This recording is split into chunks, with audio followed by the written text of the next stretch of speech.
Boccace, le roi Pierre d'Aragon.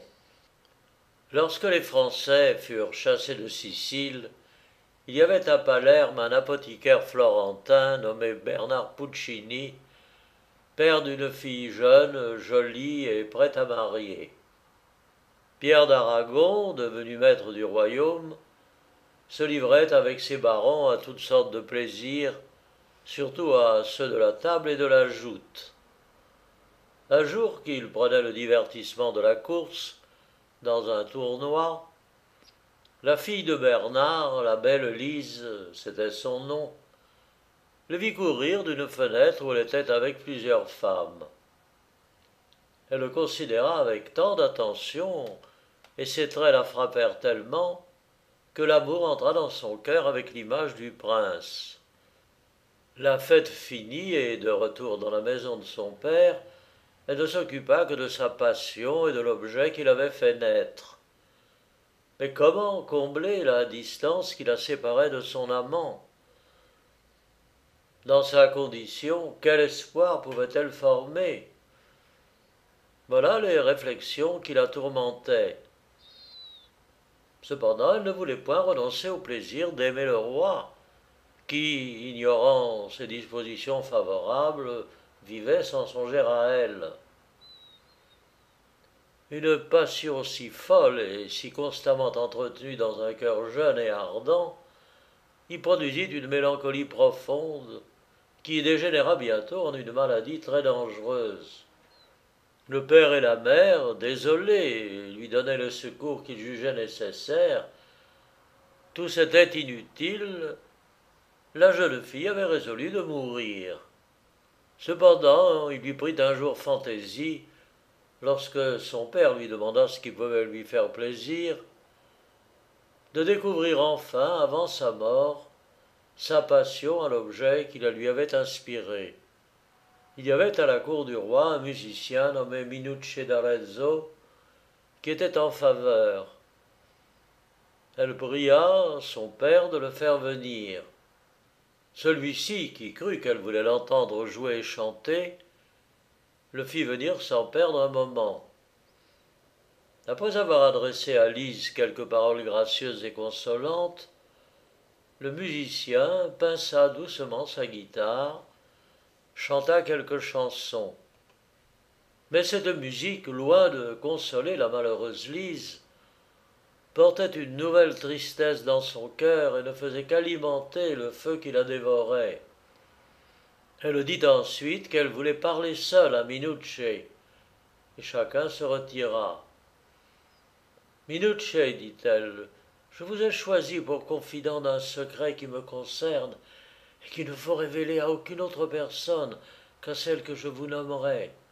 Je vous supplie de m'aider en ce qui dépendra de vous. Sachez, mon ami, que le jour où le roi célébra son avènement à la couronne, je le vis. Un trouble inconnu s'éleva soudain dans mon âme éperdue, et l'amour y porta tous ses feux.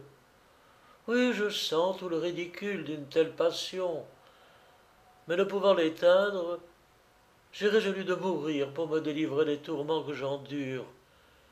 Voilà ce qui m'a réduite en l'état où vous me voyez. Mais je mourrais moins désolé si le roi pouvait être instruit de son triomphe. Et ne pouvant le faire par moi-même, j'ai jeté les yeux sur vous, qui êtes plus à portée que personne de vous charger de ce message et de le remplir adroitement. Ne me refusez pas cette grâce, je vous en conjure. Ajoutez-y celle de venir m'en annoncer le succès, et je quitterai sans regret une vie où je n'aperçois que des malheurs. Elle dit et se tut en pleurant. Minus, étonné d'une pareille confidence, hésita quelque temps. Mais réfléchissant que, sans blesser l'honnêteté, il pouvait servir cette fille malheureuse, Lise, lui dit-il, je vous conjure et croyez en mes serments, que loin de vous blâmer, je vous loue d'avoir si bien placé votre tendresse. Comptez sur mes bons offices. Soyez persuadés qu'avant qu'il soit 3 jours, Je vous apporterai des nouvelles consolantes, et pour ne point perdre de temps, je vous quitte. » Lise lui fit de nouvelles instances et lui souhaita un heureux succès.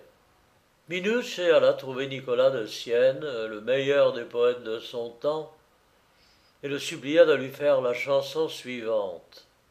Va dire, amour, au chevalier que j'aime, que d'une ardeur extrême je me sens consumé pour lui, et que n'osant le lui dire moi-même, je me meurs de langueur, de tristesse et d'ennui.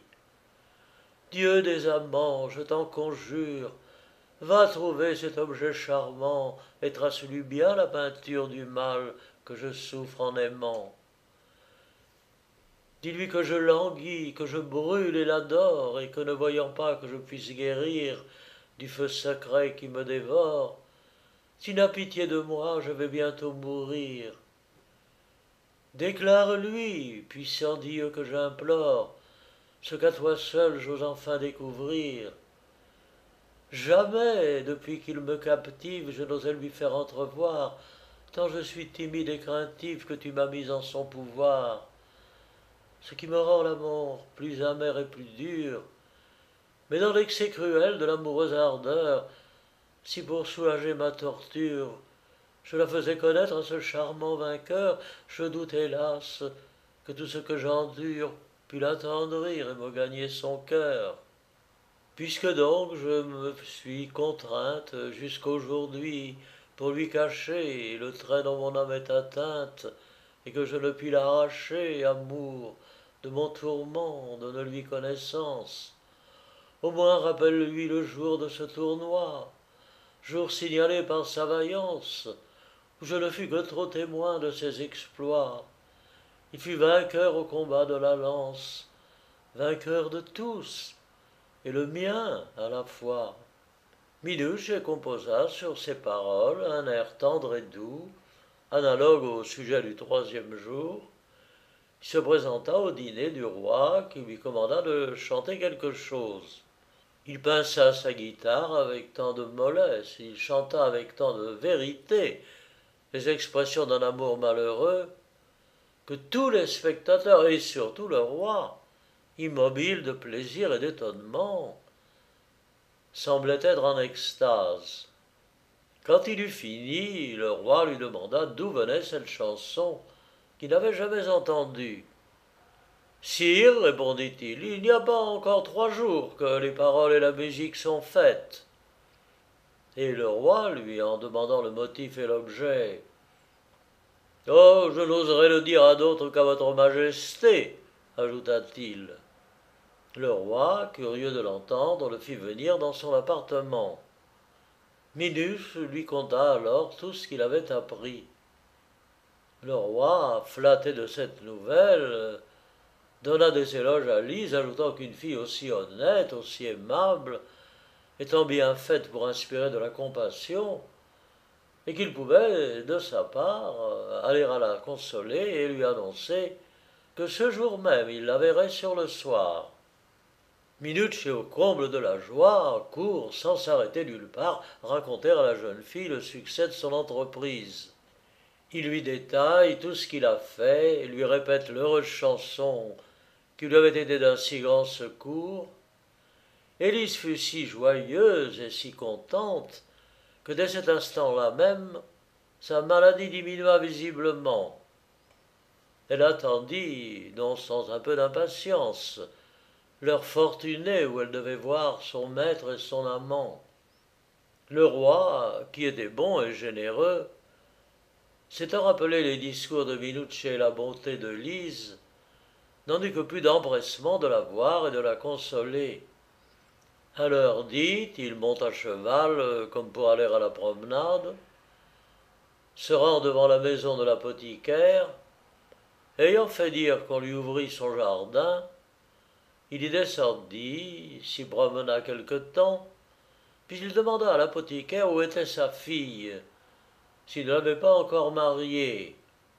Sire, répondit l'apothicaire, elle ne l'est pas encore. Depuis fort longtemps, une maladie de langueur la consume, et ce n'est que depuis ce matin que ses douleurs semblent un peu affaiblies.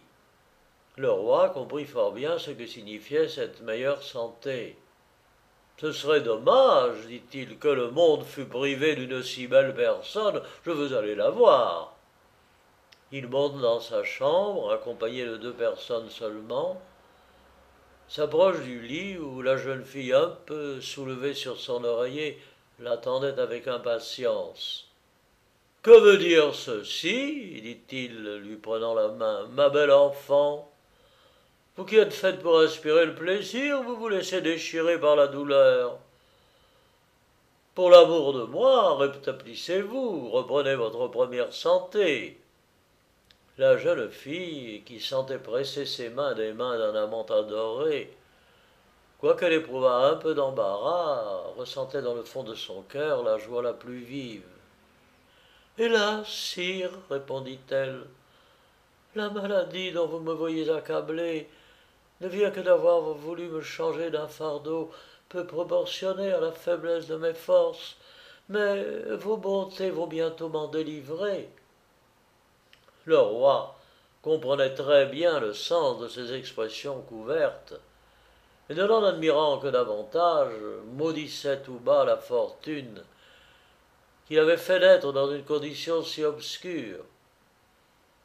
Après avoir demeuré quelque temps avec la malade et lui avoir donné toutes les consolations qu'il savait capable de faire impression sur elle, il sortit. L'humanité du roi fut alors fort louée, et fit grand honneur à l'apothicaire et à sa fille. Celle-ci, plus satisfaite de cette glorieuse visite qu'amante n'ait jamais été des plus grandes faveurs de son amant, entrevoyant quelques lueurs d'espérance, guérit bientôt et devint plus belle que jamais.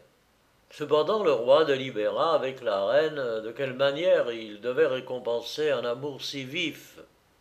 Montant un jour à cheval avec plusieurs seigneurs de sa cour, il se rendit dans la maison de l'apothicaire. La reine, accompagnée de quelques dames, y vint bientôt après. On fit appeler l'apothicaire et sa fille. Aimable fille, dit le roi à celle-ci, l'amitié que vous avez pour moi vous fait grand honneur dans mon esprit. Je veux vous en récompenser. Vous êtes en âge d'être mariée. C'est moi qui choisirai votre mari. Cependant, je serai toujours votre chevalier, et je ne veux d'autre prix de mon dévouement qu'un seul baiser. Lise, que la honte faisait rougir, répondit que la volonté du roi serait la sienne, ajoutant « Sire, je suis persuadé qu'il n'y a personne qui ne taxa de folie l'amour que j'ai eu pour vous, et qui ne crut que cette passion était le ridicule effet d'un ridicule oubli de mon état, et surtout du vôtre. Mais Dieu, qui seul peut lire dans le cœur des mortels, c'est qu'au même instant où vous fîtes sur mon cœur une si vive impression, je me rappelais que vous étiez roi, et moi, fille de Bernard l'apothicaire, et qu'il ne convenait mal d'élever si haut mes soupirs. Mais vous savez mieux que moi qu'on ne commande pas son cœur, qu'on n'aime pas son choix et qu'on est entraîné par un penchant involontaire. J'ai souvent essayé de combattre ce penchant, mais vains efforts. Oui, je vous ai aimé, je vous aime et vous aimerai toujours. Il est vrai que, dès que je sentis cet amour s'emparer de toutes les facultés de mon âme, je résolus de subordonner toutes mes volontés aux vôtres. Ainsi, non seulement j'épouserai et aimerai le mari que vous voulez que j'épouse et que j'aime, mais si vous le désiriez, je me jetterai dans un brasier ardent. Quant à l'offre que vous me faites d'être mon chevalier, vous qui êtes mon roi, vous sentez que cela ne me convient pas.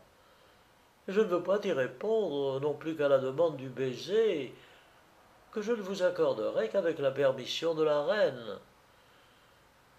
Dieu veuille vous payer de vos bontés et de celles de la reine pour moi, car je ne puis vous témoigner les sentiments de reconnaissance dont je suis pénétré. La reine fut contente de la réponse de Lise, et trouva cette fille aussi sage que le roi le lui avait annoncé. Le roi fit appeler le père et la mère, qui étaient du secret, et un jeune gentilhomme, peu doué des dons de la fortune, et qui se nommait Perdicon. Il mit plusieurs anneaux dans la main de celui-ci, et lui fit épouser Lise. Il ordonna ensuite, outre plusieurs bijoux de très grand prix, Céphalou et Calata Bellotte, deux terres d'un très grand revenu, en disant à Perdicon: nous te donnons cela pour le mariage de ta femme. Tu recevras à l'avenir d'autres preuves de notre bienveillance. Maintenant, dit-il à Lise, voulez-vous bien permettre que je recueille le fruit de votre amour? Et sans attendre de réponse, il lui donna un baiser sur le front. Perdicon, Lise et ses parents, tout le monde fut content. On célébra les noces avec magnificence. Le roi, fidèle à sa promesse, fut toute sa vie le chevalier de la jeune mariée, et dans tous les faits d'armes il parut toujours avec les devises qu'elle lui envoyait. C'est par de pareilles actions qu'on mérite l'attachement de ses sujets, qu'on donne l'exemple de la bienfaisance et qu'on obtient une réputation glorieuse et immortelle. Mais c'est ce dont les grands seigneurs s'embarrassent peu aujourd'hui. Ils ne se distinguent des autres hommes que par la cruauté et la tyrannie.